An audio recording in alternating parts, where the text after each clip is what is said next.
Buongiorno, dobro jutro, guten Morgen, buondì, sapienze di fruits.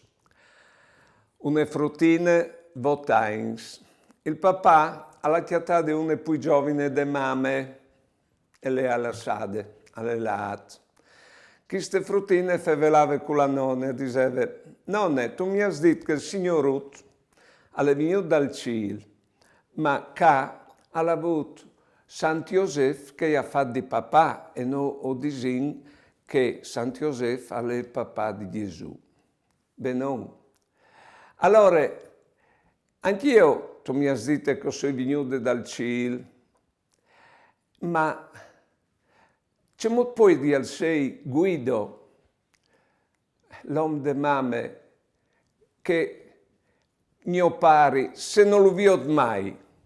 Vedeso, non le pari quel che fa svenire che smonti frus, alle pari quel che io tiro su. Che nos dice che fruttine lì? Buone giornate e buone vite.